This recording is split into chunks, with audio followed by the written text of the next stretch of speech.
আচ্ছা, তাহলে আমরা দেখবো যে ক্রাইটেরিয়া কি কি আছে হসপিটালে পাঠানোর জন্য, এটা একটু লিখেন, এটা আমরা পরীক্ষায় দিব। Criteria for hospital admission.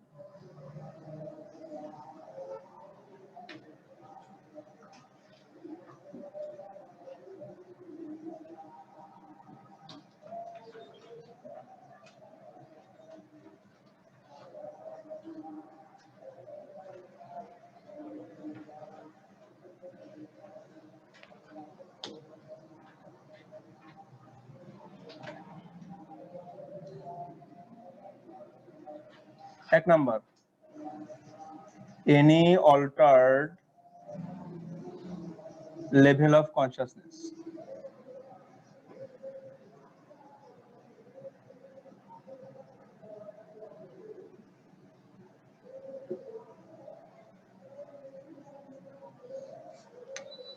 খুলে টুলে যায় কিনা, ওইদিকে সাপোর্ট নাই তো, পুরো ভর কিন্তু এটার উপর। Any altered level of consciousness, এক নাম্বার। দুই নাম্বার হচ্ছে skull fracture.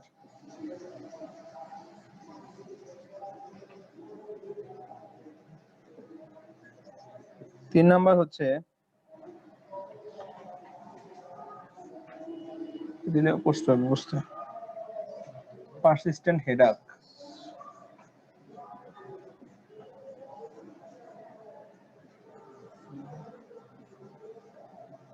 Persistent headache, vomiting,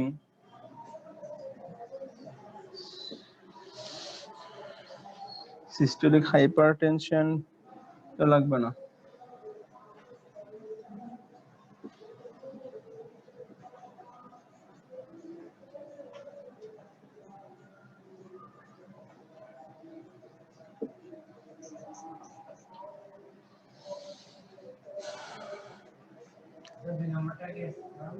skull fracture, alcohol intoxication,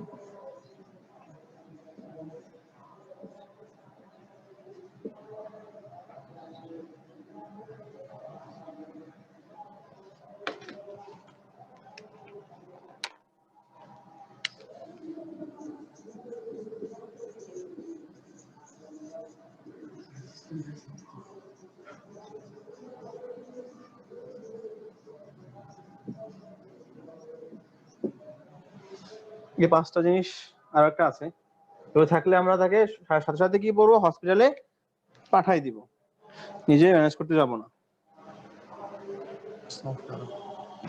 এক নাম্বার হচ্ছে any altered level of consciousness. Any altered level of consciousness, যদি আমাদের কনসাসনেস লেভেল বা মানসিক যে অবস্থা বা সচেতন যে অবস্থা বা আমি সুস্থ আছি এই অবস্থাটা যদি কোনো সময় অল্টার হয়ে যায়, মানে আমি কোথায় আছি এটা বুঝতে পারি, আমার নাম কি আমি বলতে পারি, এরপরে আমি পিছনের কথাগুলো মনে রাখতে পারি, মানুষকে দেখে চিনতে পারি, মানে সুস্থ মস্তিষ্কের মানুষ যা করে ওখান থেকে যদি কোনো অল্টারেশন হয় বা বিচ্যুতি ঘটে, তখন মাথায় আঘাতের পরে এরকম হলে আমরা তাকে অবশ্যই হসপিটাল পাঠিয়ে দিব। মাথায় আঘাতের পরে সে আবল তাবল বলতে থাকে, জায়গা না চিনে, নিজের নাম না বলতে পারে, প্রচুর হয় মানে হ্যাঁ, ফিল্মে তো পুরো জায়গা, এখানে অল্প যায় আর কি, বাস্তবে হয় এক এক এক ধাক্কায় সেন্স চলে যায়, আরেক ধাক্কায় চলে আসে, এরকম। আচ্ছা, এগুলো হয় না, আরেক ধাক্কা দিলে সে মরে যাবে, এটা হয় না। দুই নম্বর হচ্ছে স্কাল ফ্র্যাকচার, যদি আঘাতের কারণে আমাদের মাথার খুলিতে ফ্র্যাকচার হয় তাকে অবশ্যই আমরা হসপিটালে প্রেরণ করতে হবে। তিন নাম্বার হচ্ছে পারসিস্টেন্ট হেডেক, মানে একটানা কি বলতেছেন, চার নাম্বার অ্যালকোহল ইনটক্সিকেশন। সবার লেখা শেষ নাই স্যার? পাঁচ নাম্বারটা bleeding from ear or nose, লেখা শেষ হলে পড়াইতে হবে।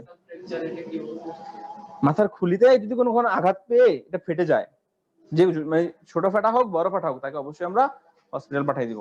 তিন নাম্বার হচ্ছে পারসিস্টেন্ট, মানে একটানা, ভাই আমাদের ডিস্টার্ব হচ্ছে একটু, পারসিস্টেন্ট হেডেক, মানে একটানা যদি প্রচুর মাথা ব্যথা থাকে ভমিটিং হয়, বারবার বমি হচ্ছে, যে আপনাদের ভমিটিং।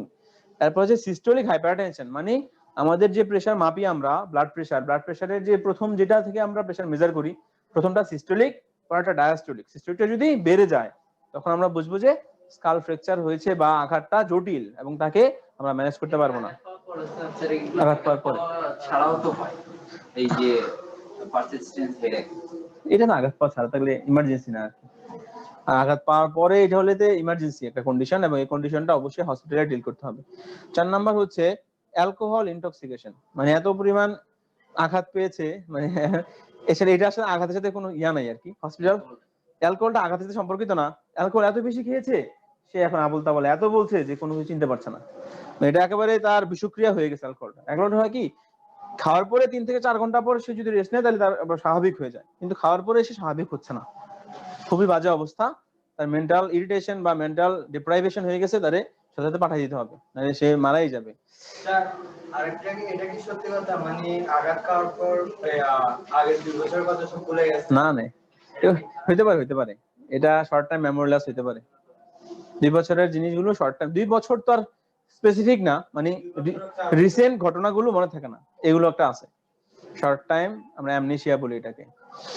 এরপর হচ্ছে 5 নাম্বার হচ্ছে bleeding from ear or nose, নাক বা কান দিয়ে আঘাতের পর রক্ত বের হওয়া, এটা জটিল একটা অবস্থা, মানে বেজ অফ দ্য স্কালটা ফেটে গেছে, যে যেটার উপরে সে বসে থাকে ওই জায়গাটা ফেটে গেলে আমাদের নাক এবং কান দিয়ে রক্ত আসে, এটা ফেটে গেলে জটিল অবস্থা, ইমার্জেন্সি ভাবে মাথা খুলে সার্জারি করতে হবে। এই আর কি, এইসব কন্ডিশন যদি আমরা দেখি বাইরে থেকে, তাকে অবশ্যই সাথে সাথে হসপিটালে পাঠিয়ে দিব। একটা অল্প আঘাতে, মাথায় না, নাকে ঘুষি মারছে, নাকে তো নাকে পুরো একটু কিছুক্ষণ পর আবার ঠিক হয়ে যায়। মানে ব্রেনের ক্ষেত্রে বলছি, মাথায় আঘাত করছেন, এখান থেকে রক্ত পড়া শুরু হয়েছে। স্যার আমার ছেলে একদিন হলে হবে, ব্যাট দিয়ে বাড়ি খাওয়ার পর 4 ঘন্টা শুধু ব্লাডে গেছে। নাক দিয়ে না মাথায়? নাকে ব্যাট নাকে, হ্যাঁ, নাকটা এখনো পাকা আছে। এটা হইতে পারে। এবং 4 ঘন্টা এর মানে ব্লাডটা বন্ধ করতে পারে না। পরবর্তীতে আমরা এখান থেকে সীতাকুণ্ড থেকে চিটাং মেডিকেল নিয়ে আসছি। জি, চিটাং মেডিকেল আসার পর তারপর ব্লাডটা প্যাক দিয়ে চাপ দিয়ে বন্ধ করছে, এরকম হবে। ওইটা যেটা আছে, নাকটা হচ্ছে সবচেয়ে সেন্সিটিভ এরিয়া মানুষের, এখানে অনেকগুলো 5টা রক্তের নালিকা একত্রিত হয়েছে এই জায়গার মধ্যে, নাকের আগায়। তো যদি ঘুষি দেয়, এগুলো হচ্ছে শেষ মানে টার্মিনেশন পয়েন্ট, তো এগুলো খুলে যায়, খুলে গেলে এগুলো বন্ধ করার সুযোগ থাকে না, এটা খুব সেন্সিটিভ, দিবেন আর রক্ত পড়বে, এবং লম্বা সময় রক্ত পড়ে। ব্রেনের আঘাতের না, নাকে আঘাত দিলে। বিদ্যুৎ চমকায় শক খাইছে, মারা গেছে, কান এবং নাক দিয়ে পায়ে জড়তে আছে, তো হইতেই পারে, এটা পুরো বডি তো সলিড হয়ে যায়, তখন রক্ত ঝরতেই পারে। মানে বিদ্যুৎ পৃষ্ঠ হয়েছে, নাক এবং কান দিয়ে পড়ছে, যে এখানে টার্মিনেটিং ভেসেল গুলো থাকে, মানে রক্তনালিকা যেখানে শেষ প্রান্ত গুলো নাকে কানে থাকে। কি বলে সেটাকে, থান্ডার, হ্যাঁ থান্ডার মানে বিদ্যুৎ চমকায় না, হ্যাঁ হ্যাঁ, বুঝছি, মানে ইয়া করছে আর কি, যে বাজ পড়েছে ওনার উপরে, এরকম বাজ পড়লে এত পরিমাণ প্রায় 5,000 থেকে 10,000 ভোল্ট ইলেকট্রিসিটি তার মধ্যে ট্রান্সমিট করে, বা লাখ খানেক ভোল্ট। তো এর মধ্যে গেলে, ব্লাডের মধ্যে গেলে ব্লাড তো আর ব্লাড থাকে না, তখন একবার সলিড হয়ে যায়, এটা তো হয়।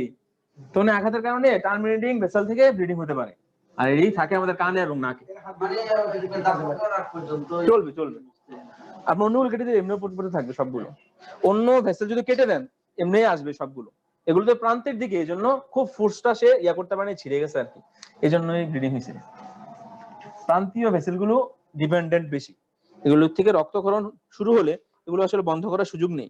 আমরা পড়বো ক্লিনিক্যাল ফিচার। স্যার একটা প্রশ্ন ছিল স্যার। জি স্যার এটা আসলে মেডিসিন সংক্রান্ত। কেমনে হবে, এখন তো আমরা এই ক্লাস আলাদা করতে হবে। একটা মিনিট অ্যানসার দিলে হয়ে যাবে স্যার। স্যার আমরা যখন চিকিৎসার বিবরণ যেটা আসছে সাজেশনে ছিল, এটার মধ্যে কি ক্লিনিক্যাল ফিচার পড়বে? ক্লিনিক্যাল ফিচার, ইনভেস্টিগেশন, ট্রিটমেন্ট সবগুলো একসাথে লিখতে হবে? নাম্বার কত না স্যার, এখনো জাস্ট সাজেশন দিচ্ছেন পরীক্ষা আসছে কি? চিকিৎসার বিবরণ লিখেন। চিকিৎসার বিবরণ মানে সাপোজ হচ্ছে ডায়রিয়া কি, কত প্রকারের ডায়রিয়া, চিকিৎসার বিবরণ দাও। এটা চিকিৎসা শুধু ট্রিটমেন্ট না, 5 নম্বরের জন্য যদি ডায়রিয়া কি, ডায়রিয়ার ক্লাসিফিকেশন চায়, আর যদি চাই শুধু চিকিৎসার বিবরণ দেন, চিকিৎসার বিবরণে শুধু ট্রিটমেন্ট দিবেন আপনারা, কিন্তু যে সিঙ্গেল ফিচার গুলো লাগবে না। এত কিছু 5 নম্বর এত কিছু দিবেন না। যদি শুধু চিকিৎসার বিবরণ থাকে, যদি এরকম আছে যে ডায়রিয়া কাকে বলে, ক্লাসিফিকেশন সাথে চিকিৎসার বিবরণ, তিনটা মিলে 5 নাম্বার, তাহলে ডায়রিয়া কাকে বলে লিখবেন, ক্লাসিফিকেশন লিখবেন, ট্রিটমেন্ট লিখবেন 5 নাম্বার। Okay fine. এটা সহজ। আর যদি শুধু থাকে যে চিকিৎসার বিবরণ দেন 5 নাম্বার, তাহলে ক্লিনিক্যাল ফিচার তারপর ইনভেস্টিগেশন ট্রিটমেন্ট লিখবে, ওকে স্যার। নাম্বারের উপর ডিপেন্ড। এত নাম্বারের জন্য তো সময়ও নেই আপনাদের। পরীক্ষা কবে? আচ্ছা লেখেন, এটা তো ম্যানেজমেন্ট দিয়ে দিচ্ছে, ক্লিনিক্যাল ফিচার দিব না আমরা, এটা তো লিখে দিলাম ম্যানেজমেন্ট লিখেন, এটাতে ফিচার নাই।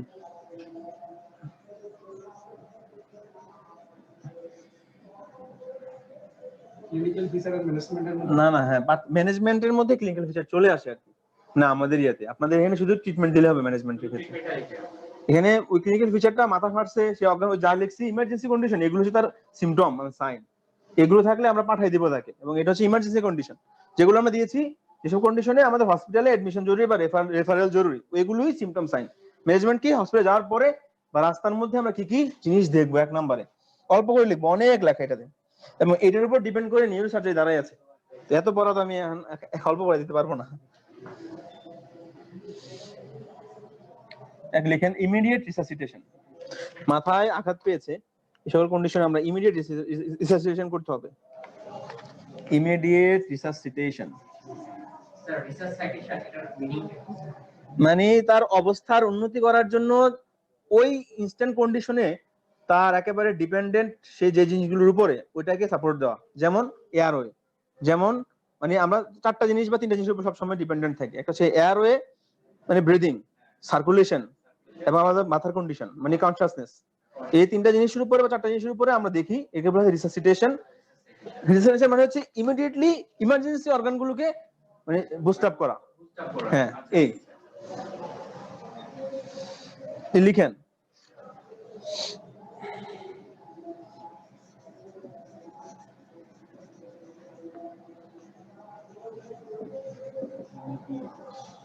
যে জিনিসগুলো না করলেই নয়, খুব ইম্পর্টেন্ট তার জীবন বাঁচানোর জন্য। সবই তো একই বড় পাচ্ছি না কিছু। এক নম্বর হচ্ছে এয়ারওয়ে ক্লিয়ারেন্স, মাথায় আঘাত খেলো অথবা কোনো অ্যাক্সিডেন্টে পড়লো, মাথায় আঘাত খেলো, নাক মুখের মধ্যে অনেক আবর্জনা জমে আছে বাইরের জিনিস অ্যাক্সিডেন্টের পরে, তো এগুলোর কারণে সে মরে যাবে, আঘাত খাওয়ার পর তো মরবেই, নাক তো বন্ধ হয়ে গেছে, শ্বাস নিতে পারতেছে না, মুখ বন্ধ হয়ে আছে, ধরেন আঘাত খেলো এবং পানিতে পড়ে গেল, কাদা মাদা অবস্থা খারাপ, কিন্তু সে শ্বাস নিতে পারছে না, এই কন্ডিশনে আমরা যদি এয়ার ওয়েটা ক্লিয়ার করে দেই সে বেঁচে যাবে। এই জন্য আমরা দিব যে এয়ার ওয়ে ক্লিয়ারেন্স। এটা কি রকম করে করব স্যার? এটা বলছি ক্লিয়ারেন্স কি লিখে নেই বলছি, আল্লাহ মেইনটেনেন্স অফ ব্রিদিং,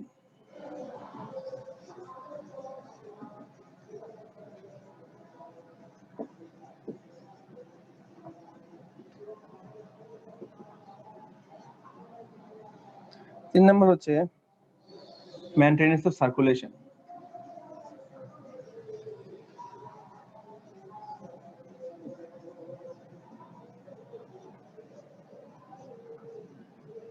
এই তিনটা জিনিস ইমিডিয়েটলি আমাদের ম্যানেজ করতে হবে, করলে রোগীকে যত ইনজুরি থাকুক না কেন বাঁচানো সম্ভব। এরপরে স্টেপ নেই আমরা এগুলো, প্রথমে এগুলো। এক নম্বর হচ্ছে এয়ারওয়ে ক্লিয়ারেন্স, যদি আমাদের দেখে যে বাইরে থেকে দেখা যায় যে কোনো বাইরের ফরেন জিনিস বা ফরেন ম্যাটেরিয়ালস আমাদের এয়ারওয়েটা বন্ধ করে আছে, মুখ এবং নাক, আমরা এটাকে আমাদের হাতের মধ্যে সাধ্যের মধ্যে যা আছে এগুলো দিয়ে সরিয়ে দেওয়ার চেষ্টা করবো, যদি না পারি হসপিটাল। কাদা কাদা নাকে লেগে আছে, কাদাটা সরাই দিলাম, কোনো কিছু একেবারে মুখ বন্ধ করে আছে ওটা সরাই দিলাম, তো এটা এয়ারওয়ে ক্লিয়ারেন্স প্রাইমারি। সেকেন্ডারি ভাবে যদি না করতে পারে হসপিটালে গিয়ে তার সাকশন করে একেবারে সব ক্লিয়ার করে দিবে, এটা হচ্ছে এয়ারওয়ে ক্লিয়ারেন্স। দুই নম্বর হচ্ছে মেইনটেনেন্স অফ ব্রিদিং, এয়ারওয়ে ক্লিয়ারেন্সের পরে সে শ্বাস নিতে পারছে কিনা এটা দেখতে হবে, যদি শ্বাস নিতে না পারে আমরা আর্টিফিশিয়াল অক্সিজেন দিতে শ্বাস নেওয়ার ব্যবস্থা করব, সাপোর্ট দিব। মাধ্যমে তাকে সাপোর্ট জি জি জি। তিন নাম্বার হচ্ছে যে মেইনটেনেন্স অফ সার্কুলেশন, তার যে সার্কুলেশন হচ্ছে কিনা, কেমন কোনো মানে হেড ইনজুরি হলো, ইনজুরির পরে রক্তপাত হলো অনেক প্রচুর, সার্কুলেশন 1 মিনিট যতটুকু হওয়ার কথা ছিল যে অ্যামাউন্ট, ওই অ্যামাউন্ট তো নাই, এখন রক্ত কমে গেছে, তো ইমিডিয়েটলি আমরা আসলে কি করি, দুই হাতের মধ্যে ক্যানুলা ওপেন করে আমরা ফ্লুইড দেওয়া শুরু করে দিই, মানে নরমাল সেলাইন শুরু করে দিই 2 লিটার দুই দিক দিয়ে, সাথে সাথে আমরা রক্তের জন্য পাঠাই এবং রক্তও দিয়ে দিই। এটা মেইনটেনেন্স সার্কুলেশন, যাতে আমাদের পুরো বডিতে হার্টের যে কাজ চলছে একেবারে আমাদের মাথা থেকে পা পর্যন্ত ওই সার্কুলেশন যাতে ব্যাহত না হয় এবং অ্যামাউন্টটা যাতে কম না হয়, অ্যামাউন্ট কম হলে সাপ্লাই কম হবে, বিভিন্ন অর্গানের মধ্যে সাপ্লাই কম হলে ওই অর্গানগুলো আস্তে আস্তে ড্যামেজ হওয়া শুরু করবে, এবং ব্রেনের মধ্যে যদি 3 মিনিটের চেয়ে বেশি সময় সার্কুলেশন অফ থাকে সে মারা যাবে। 3 মিনিটের বেশি সময় যদি সার্কুলেশন অফ থাকে সে মারা যাবে। এই জন্য আমরা ইমিডিয়েটলি দুটো ক্যানুলা ওপেন করে সাথে সাথে ফ্লুইড দেওয়া শুরু করি এবং রক্ত আনতে বলি ইমার্জেন্সি ভাবে, আনলে রক্ত দিয়ে দিই যতটুকু লস হয়েছে আর কি। এই তিনটা জিনিস যদি মেনটেন করা যায় যে কোনো আঘাতের রোগীকে বাঁচানো সম্ভব যদি হায়াত থাকে আর কি। আচ্ছা স্যার, তখন যেটা বলেন অক্সিজেন দিতে হবে, যদি অক্সিজেনের ব্যবস্থা না থাকে? না থাকলে তো আর কি, যত যে জায়গায় ব্যবস্থা সে জায়গায় নিয়ে যেতে পারলি, আর যদি না যেতে পারেন তাহলে তো শেষ, দুনিয়া থেকে আউট। আর যদি হায়াত থাকে তাহলে আমার অক্সিজেন লাগবে না, কেমনি বাঁচবে। এই তারপর এটা লিখছেন, বন্ধ করে দিলাম, এটা মুছে দিলাম। স্যার ওইটা দিয়ে কি সম্ভব প্রাকৃতিকভাবে যে অক্সিজেন দেওয়া হয়? কি দিয়ে অক্সিজেন নেয়? Cylinder, oxygen cylinder. আপনি যেটা নিচ্ছেন সেটা ওইটা যদি ধরেন আপনি যেভাবে নেন, একটা হচ্ছে যে আপনি টানেন কি দিয়ে, ডায়াফ্রাম দিয়ে, মানে আমাদের বক্ষচ্ছদা আছে এবং আমার ইন্টারকোস্টাল মাসল আছে, দুইটা আমাদের উপস্থিতিতে বা সাহায্যে আমরা শ্বাস নিই। যদি বক্ষচ্ছদাও এখানে ইনজির হয় এবং ইন্টারকোস্টাল মাসেলের রিবসও ভেঙে যায়, তা আপনি তো নিতে পারতেছেন না এখানে, তারপর আর্টিফিশিয়াল সাপোর্ট দিতে হবে, নাহলে উপায় নেই তো। যেদিক দিয়ে না এদিক দিয়ে তো নিতে পারতেছেন না, ওই দিক দিয়ে আর্টিফিশিয়াল দিতে হবে আর কি।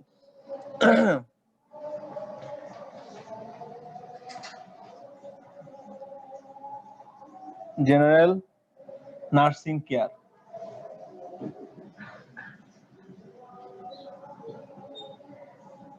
ওটা জানি বাজে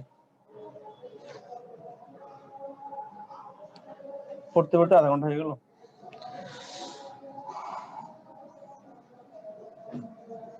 কমপ্লিট বেড রেস্ট, হসপিটাল নেওয়ার পরে তাকে আমরা বেড রেস্ট দিব। 2 নাম্বার হচ্ছে আইভি ফ্লুইড, মানে ইন্ট্রাভেনাস ফ্লুইড দিব, এবং শুধু খেতে পারবে না তখন আমরা হ্যাঁ এগুলো ট্রিটমেন্ট ম্যানেজমেন্টের প্রোটোকলের মধ্যে এনজি টিউব। এটা আসলে আপনি ওষুধ দিয়ে তো মাথা ভাঙা ফাটা বন্ধ করতে পারবেন না। এনজি টিউব ফিডিং ম্যানেজমেন্ট, এগুলো সব। কন্টিনিউয়াস ক্যাথেটারাইজেশন,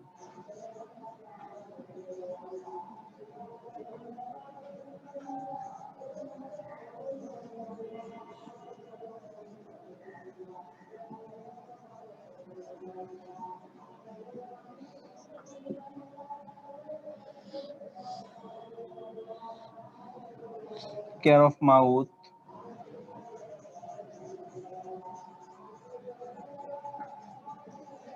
আই,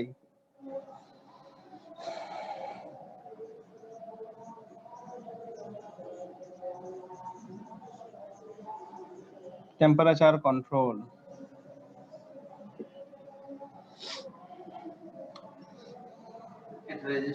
ক্যাথেটারাইজেশন,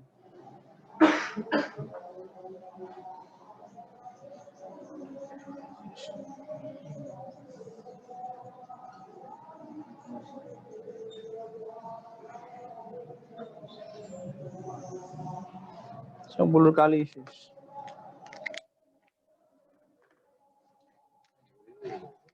জি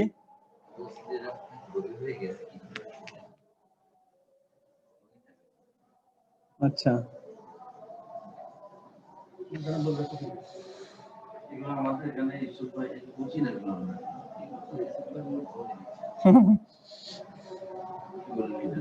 এটারও বাকি আছে।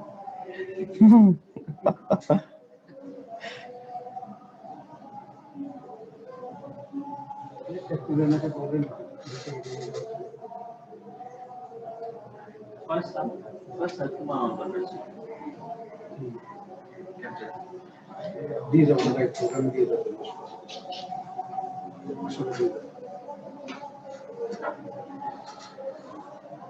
কিন্তু উল্টে ক্যাপ্টেনটা খাওয়ানো দরকার, ক্যাপ্টেন কাজ করে না। ক্যাপ্টেনদের কোনো কাজই করে না, এখানে বসে থাকে। এগুলো এসে প্রথম খোঁজ খবর নেওয়া দরকার যে এই ব্ল্যাকবোর্ড ঠিক আছে কিনা, পড়ে যায় কিনা, কলম ঠিক আছে কিনা। হ্যাঁ আসলে ক্যাপ্টেন এগুলো কাজ। তাহলে লিখছেন শেষ কিন্তু।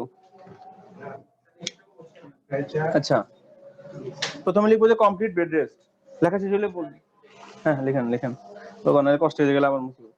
ম্যানেজমেন্টের লেখা আমি উপরে লেখা শুরু করে দিই, আপনারা লিখতে থাকেন।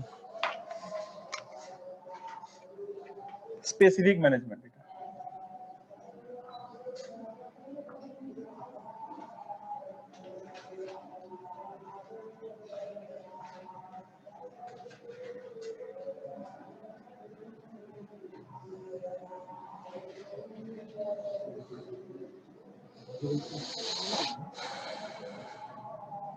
সার্জারি,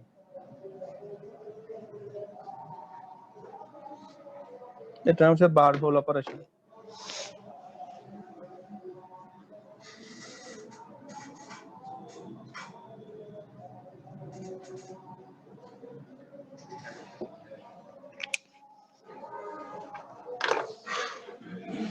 শেষ হলে বলবেন।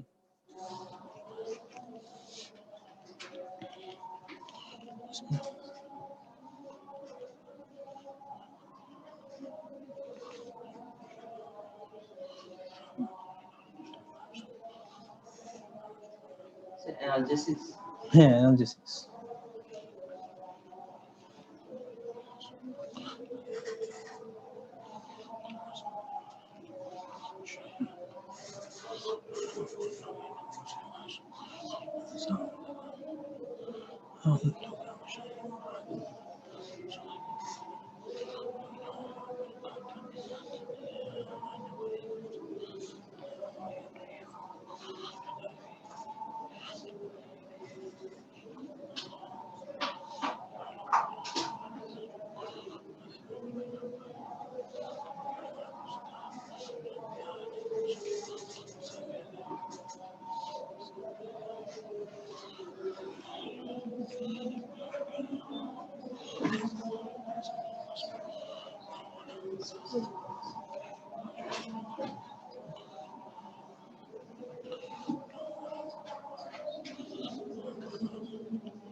বারহোল অপারেশন। হ্যাঁ হ্যাঁ হ্যাঁ,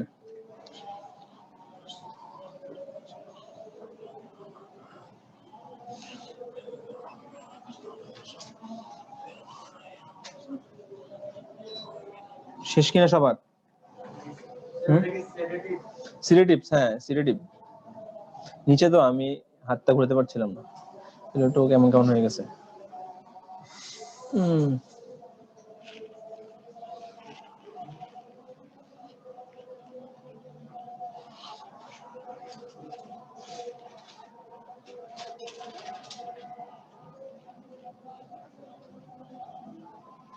শেষ কিনা? তাহলে প্রথমে হচ্ছে কমপ্লিট বেড রেস্ট। ওইটা পাওয়ার পর, ওই সাপোর্ট দেওয়ার পর, ইমার্জেন্সি যে সাপোর্ট গুলো ছিল দেওয়ার পর তাকে আমরা বেড রেস্টে রাখবো, সাথে আইভি ফ্লুইড চালিয়ে দিব, ইন্ট্রাভেনাস ফ্লুইড, আমি আগেও বলেছি এটা, এবং তাকে খাওয়ানোর ব্যবস্থা করব। এনজি টিউব বা ন্যাজো গ্যাস্ট্রিক টিউব, আমরা নাকের যে নল বলি এটাকে বলা হয় থাকে এনজি টিউব বা ন্যাজো গ্যাস্ট্রিক টিউব। হ্যাঁ ন্যাজো গ্যাস্ট্রিক, এনজি টিউব বা ন্যাজো গ্যাস্ট্রিক টিউব।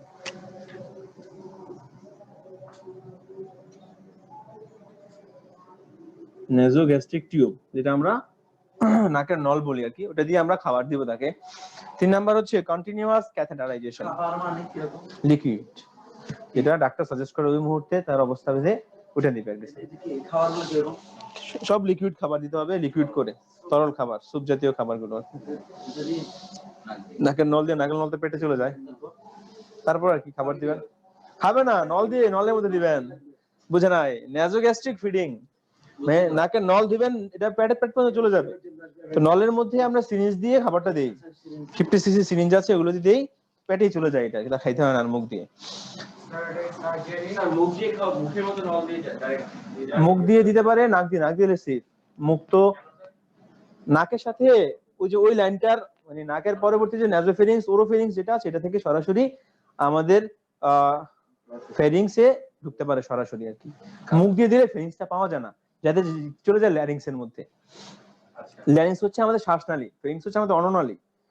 তো মুখ দিয়ে দিলে সরাসরি হা করলেই ইয়া খুলে যায়, মানে আমাদের শ্বাসনালীর যে ট্র্যাকটা সেটা খুলে যায় ল্যারিংসে, তখন ওইখানে ঢুকে যায়, এগুলো তো সমস্যা।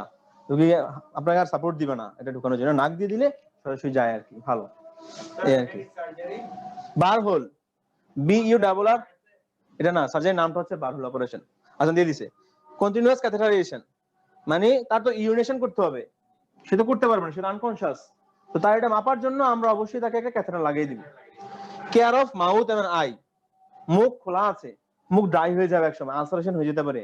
চোখ খোলা আছে, অনেক সময় লম্বা সময় চোখ খোলা থাকলে আমরা ব্লিঙ্কিং করি, করলে কি হয় আমাদের এখান থেকে টিয়ার ফিল্ম থেকে টিয়ার আসে, যার কারণে আমাদের চোখটা ভিজে থাকে। লম্বা সময় চোখ খোলা থাকলে ড্রাই হয়ে যায় এবং এখানে আলসার হতে পারে। এই জন্য আমরা অবশ্যই তার মাউথ এবং আইয়ের কেয়ার নিব। টেম্পারেচার কন্ট্রোল, টেম্পারেচার কি জ্বর উঠে গেল কিনা, জ্বর কতটুকু আছে মেপে এটার ম্যানেজমেন্ট করব। মেডিকেল ম্যানেজমেন্ট কি, মেনিডল দিব। মেনিডল কেন, আমাদের ব্রেনের মধ্যে যদি আঘাত খাওয়ার কারণে রক্ত জমা হয়, বা আমাদের সেরেব্রোস্পাইনাল ফ্লুইডের যেই মাথার মধ্যে তো জানেন সবাই যে সেরেব্রোস্পাইনাল ফ্লুইড আছে, এই ফ্লুইডের কারণে আমাদের মাথা 1.36 কেজি, ওই 36 কেজি 500 গ্রাম মনে হয় সবার, 1.5 কেজি মনে হয় না, কিন্তু মাথা 1.5 কেজি কারো মনে হয় না। ওই ফ্লুইডটা মাথার যে ওজনটাকে কমাই দেয়। ওই ফ্লুইডটা যদি সবসময় উৎপন্ন হয় এবং সে আবার এখানে অ্যাবজর্ব হয়, তার রাস্তা যদি বন্ধ হয়ে যায়, তাহলে ভিতরের মধ্যে প্রেসার বাড়তে পারে। বাড়লে এটা দিলে আমরা প্রেসারটা কমে যাবে এবং সে সুস্থ বোধ করবে। আচ্ছা হ্যাঁ 1 মিনিট। এরপর স্টেরয়েড, যে কোনো জায়গার মধ্যে ইনফ্লামেশন আছে, স্টেরয়েড দিলে ইনফ্লামেশন কমে যাবে। অ্যান্টিবায়োটিক দিতে পারি, সহজ কথা। অ্যানালজেসিক মানে ব্যথার ওষুধ, তারপরে ব্যথা আছে এবং স্ট্রং অ্যানালজেসিক দিতে হবে এখানে। সিরিটিস মানে ঘুমের ওষুধ, এই স্ট্রং অ্যানালজেসিক সিরিপসে কাজ করে একসাথে। অ্যানালজেসিক দিলে ঘুম আসে অনেক সময়। এরপর অক্সিজেনটা দেখবো আমরা, আগেরই কথা। তারপরে স্পেসিফিক, এগুলো নরমাল। স্পেসিফিক কি করতে হবে, তার মাথা আঘাত খাওয়ার কারণে তার মাথায় রক্ত জমাট বাঁধবে। এই রক্ত জমাট বাঁধা দূর করার জন্য এবং এই রক্তকে বের করার জন্য একটা সার্জারি, তার নাম হচ্ছে বার হোল অপারেশন, মানে মাথা ছিদ্র করে বের করা যায়, এটাকে বার হোল অপারেশন বলা হয়ে থাকে। শেষ, আজান দিছে, নামাজ পড়েছি, চলেন। মোটামুটি একটা শেষ হলো কোনো মতে, আর দুইটা হিসাব বুঝবো। হিট বলতে আপনি স্যার মানে কতটুকু পর্যন্ত কামে? উপরেরটা দেখি না, ভিতরটা দেখি। স্কাল, স্কাল নিচের স্কালের বেস, এগুলো না, কারণ ইয়ার নোজ এগুলি তো আসবে না। এগুলো নষ্ট আসবে না এখান থেকে, ওই পুরোটা that is 1.5 KG 1.36 KG. 1.66 KG ভিতরে শুধু ব্রেন হেড না, ব্রেন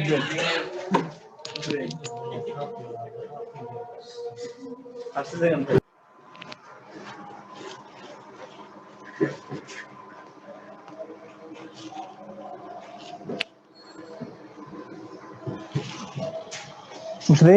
কিছু বোঝার তো নেই না, ঠিক আছে।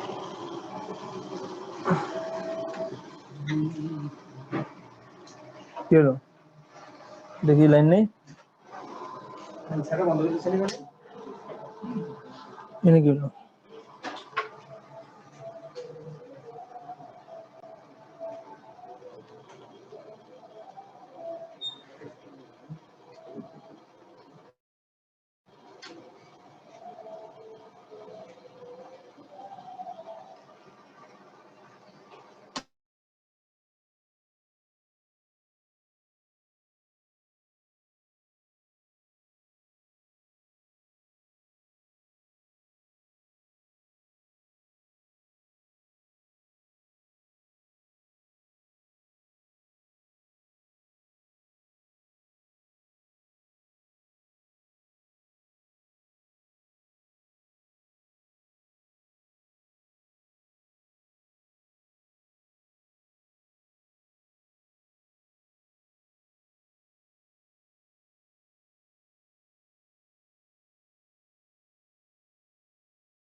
ঢাকায় নিয়ে গেছি এখানে বাড়িতে জি গোপালগঞ্জ তো এখানে মেডিকেল আছে এখানে খুলনা পাঠাইছে খুলনা থেকে আপনার ঢাকা পাঠাইছে আচ্ছা আচ্ছা তখন খুলনা থেকে ঢাকার পথে যাওয়ার সময় মেডিকেলে ঢুকতে আরো আধা ঘন্টা লাগে এই সময় আর কি গাড়িতে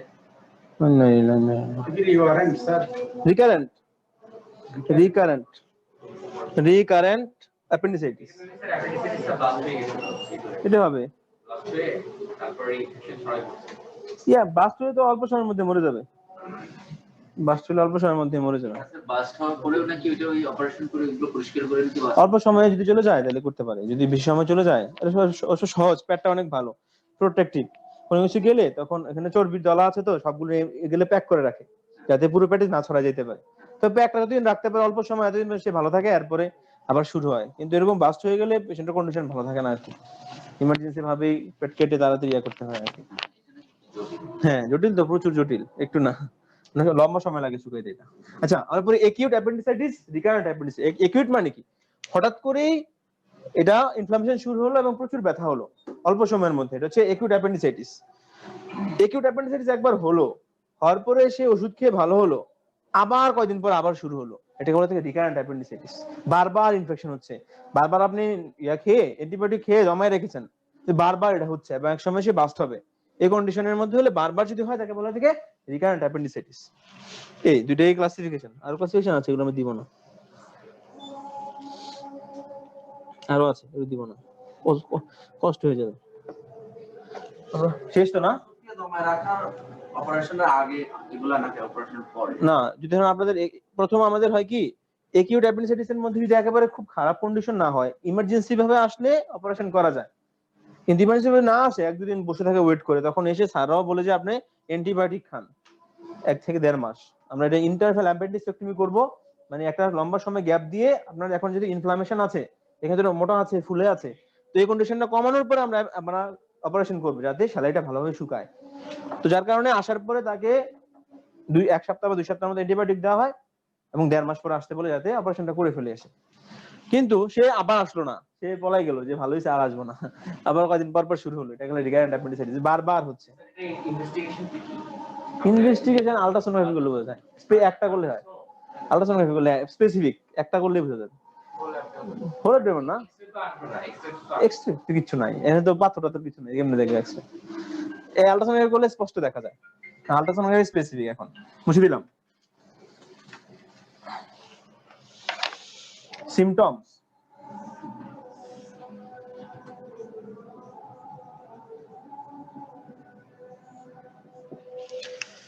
তারা বলেছে যে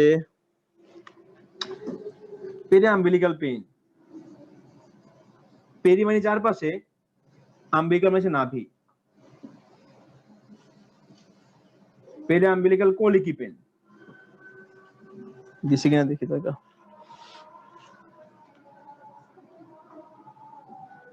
2 নাম্বার হচ্ছে pain shifted to the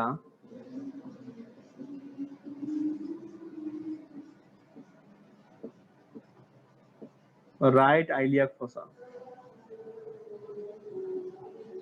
shifted হ্যাঁ 3 নাম্বার হচ্ছে অ্যানোরেক্সিয়া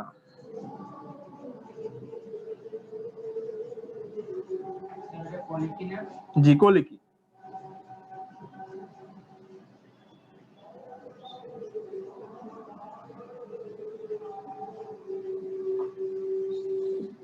শেষ সিমটমস প্রথম হচ্ছে পেরি আম্বিলিকাল শেষ করেন না আপনার লেখা একবার বলবো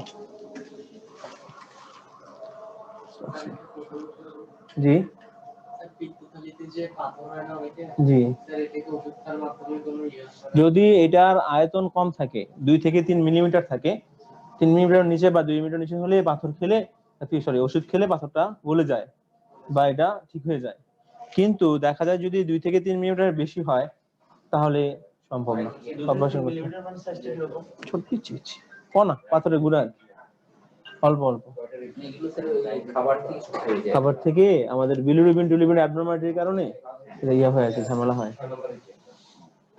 অনেক কারণ আছে, যারা একটু ফ্যাট জাতীয় বেশি খাবার খায়। আয়রন জমে যায় বলতে আয়রন আয়রন না তো, আয়রন কে বলবো? আয়রন মূত্রথলিতে যেটা হয় এটা তো এটা মূত্রথলির পাত্র এরকম একই এটার মতোই। ওটাও যদি নাইট্রোজেন জিনিস বেশি খায়, প্রোটিন জাতীয় জিনিস বেশি খায়, তখন পাথর হতে পারে। অনেক কারণ তো, একটা কারণ না, অনেক কারণ। তার বডি কন্ডিশন, তার লাইফস্টাইল মডিফিকেশন, সে কাজ করে কিনা, কেমন কাজ করে, সে কি খাবার খায়, খাবারের মধ্যে কি পরিমাণ বেশি খায়, এগুলোর উপর ডিপেন্ড করে। শেষ না দেখা? তাহলে একটা হচ্ছে পেরি আম্বিলিকাল। ধরো আম্বিলিকাস কি টাকা কি করি, আমাদের আগাই হয় না।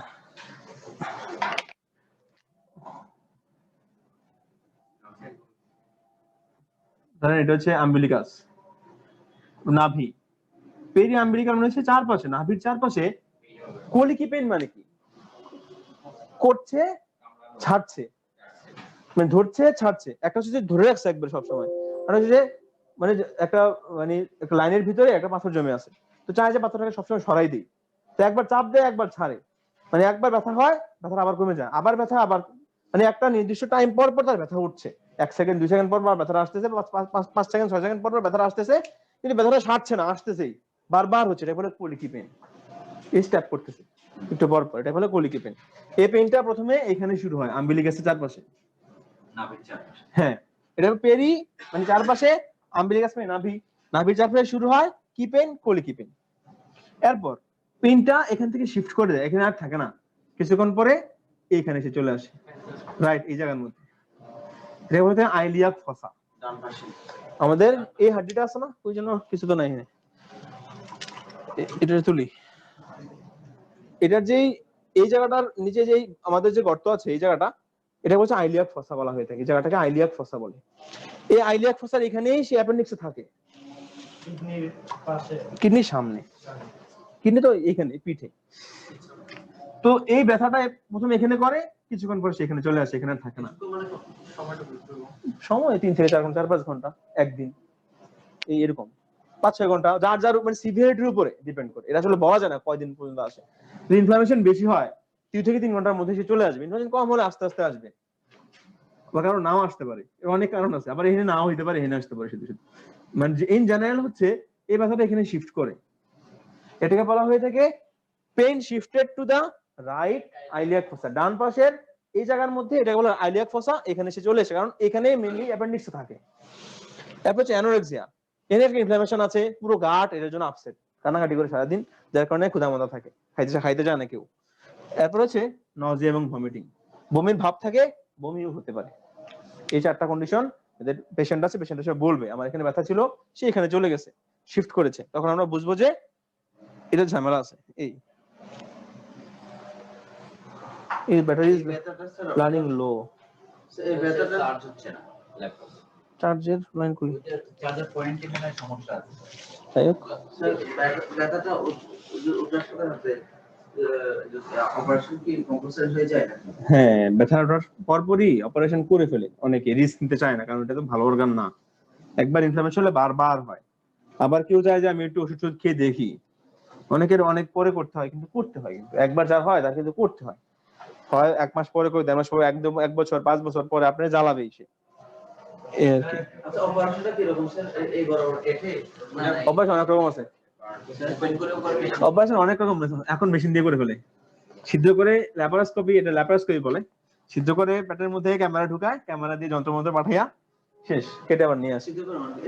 অল্প ছোট ছোট সিদ্ধ করে, 2 বা 3টা সিদ্ধ করে করে মেশিন ঢুকায়, মেশিনের মধ্যে দিয়ে যন্ত্র দেয়, যন্ত্র দিয়ে কেটে নিয়ে আসে, সহজ। সামনে মনিটর থাকে, মনিটরে দেখা যায় আর কি। আমার টাইমে করছে, তুমি কাটাটা নাই, অল্প। অবশ্যই জেনারেল অ্যানেস্থেসিয়া দিতে হবে, পুরো অজ্ঞান, নাহলে তো আপনি মরে যাবেন। শুধু কি ওই জায়গায় ওই অর্গানে না না, পুরো অজ্ঞান করতে হবে।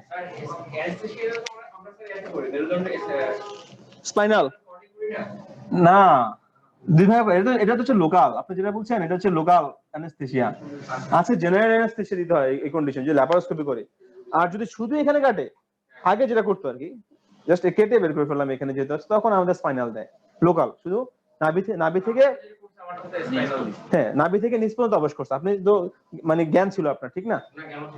জ্ঞানও ছিল না, স্পাইনাল দিছে, তাহলে ঘুমের ওষুধ দিছে, এটা হবে। একটা একটা আছে হ্যাঁ, তখন ঘুমের একটা পাওয়ারফুল একটা দেয়, ওষুধ দেয়, দিলে সে ঘুমায় আর ওই দিক দিয়ে সে কাজ টাজ করে ফেলে, যাতে ভয় না পায় আর কি। আপনি হয়তো ভয় পাইতেছিলেন, এটা হইতে পারে। আচ্ছা আমরা পড়ি, সময় তো নাই, ওই সময় শেষ, আর একটা বাকি আছে।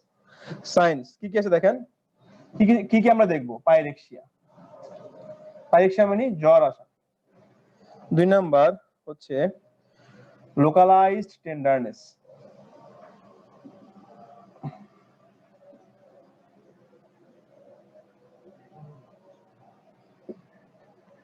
in the right iliac fossa.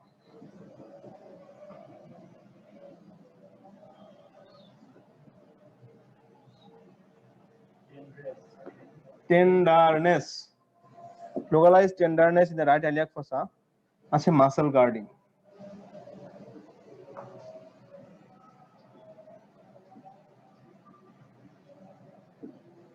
আচ্ছা rebound tenderness,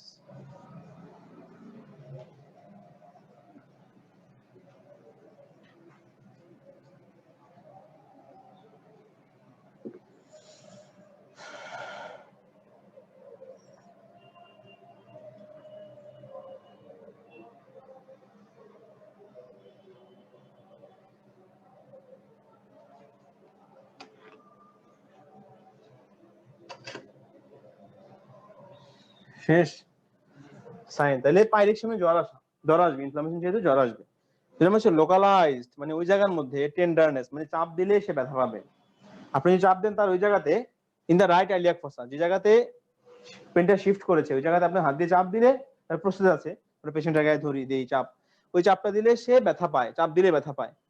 মাসেল গার্ডিং মানে কি, কোন পেটের ভিতরে ব্যথা আছে, ওই উপরে যে আমাদের পেটের মাসেল আছে ওখানে ধরতে পারবেন, দিবে না ধরতে, নিচে ব্যথা, সে ভয় থাকবে, পেট শক্ত করে রাখবে, ধরতে দিবে না, এটাকে বলা হয় মাসেল গার্ডিং। যে জায়গার মধ্যে তার ব্যথা আছে ওই জায়গা সে পেটটা খুব শক্ত করে রাখবে, চাপ দিয়ে দিবে না, এটাকে বলা হয় থাকে muscle guarding.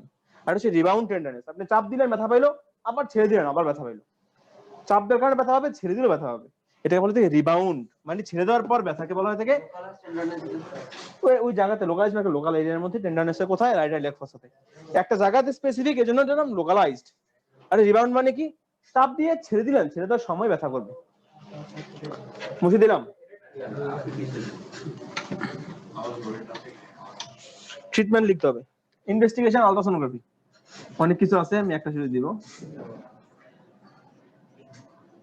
Ultrasonography of lower abdomen, এই আরো আছে, সিবিসি অনেক কিছু করা যায়। আর এক্স্যাক্টলি যেটা বলবো সেটা হচ্ছে আল্ট্রাসোনোগ্রাম, তাই তো? জি জি, সিবিসি করা যায়, সিবিসি করে দেখে কোনো ইউসিনফিল আছে কিনা। এই ট্রিটমেন্ট লেখেন। হ্যাঁ ইনশাআল্লাহ, এটা তো আসলে যে মেজাজ করা যাবে না, আদৌ পসিবল না।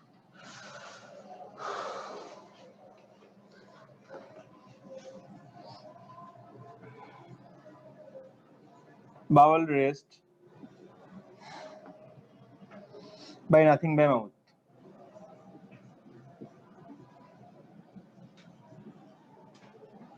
মানে সে কিছু খাইতে পারবে না, ব্যথা উঠলে কয়েকদিন, 3 থেকে 4 দিন না খেয়ে থাকবে, স্যালাইনের উপর চলবে সে। IV fluid. 3 নাম্বার হচ্ছে আইভি ইন্ট্রাভেনাস অ্যান্টিবায়োটিক্স। আইভি মানে ইন্ট্রাভেনাস, আইএম কেন হবে? ফ্লুইড মানে কি? ফ্লুইড মানে হচ্ছে যে নরমাল স্যালাইন যেগুলো আছে, যেগুলো দিয়ে আমরা হার্টম্যান সলিউশন, নরমাল স্যালাইন, এগুলো সবগুলো তো ফ্লুইডের মধ্যে পড়ে, এখানে নরমাল স্যালাইন ইউজ করি। IV antibiotic mainly 3rd generation cephalosporin, মানে সেফট্রাইজন যেটা পাওয়া যায় আর কি। এটা বয়স বেড়ে ডিফারেন্ট হতে পারে না? কি অ্যান্টিবায়োটিক ওর ডোজটা? ডোজ তো ডিফারেন্ট হবেই, এটা অবশ্যই। মানে অ্যাডাল্টের জন্য ভাবছি, বাচ্চাদের ক্ষেত্রে অ্যাপেন্ডিসাইটিসের ঝামেলা 10 বছর পরে হয়, এর আগে তেমন হয় না। বিদেশে অনেক সময় হওয়ার পর তো করে ফেলে, বেশি দেখা যায়। তাই আমি জানি না, হইতে পারে।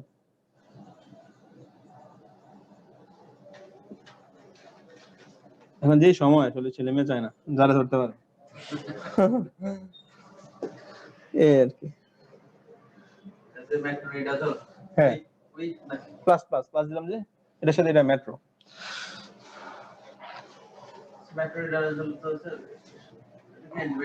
অবশ্যই ফার্মাকোলজিতে কি হলো তাইলে এটা একটা খায় পায়খানা একটা খেয়ে ফেলে শেষ আর খায় না মানে শেষ তারপরে কাজ হবে না কি ভাই আপনারা তো ইয়া দিছেন ফার্মাকোলজি পরীক্ষা দিছেন কেমন হবে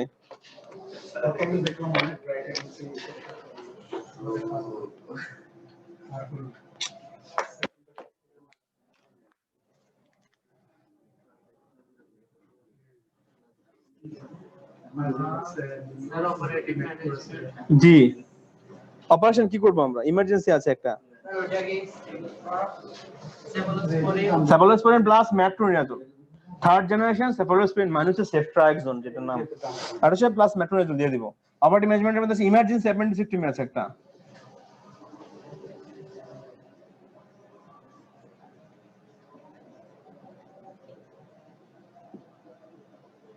স্যার আজকে আমাদের আর কি অন্য ক্লাস ছিল আপনার জি মেডিসিন পড়িয়েছি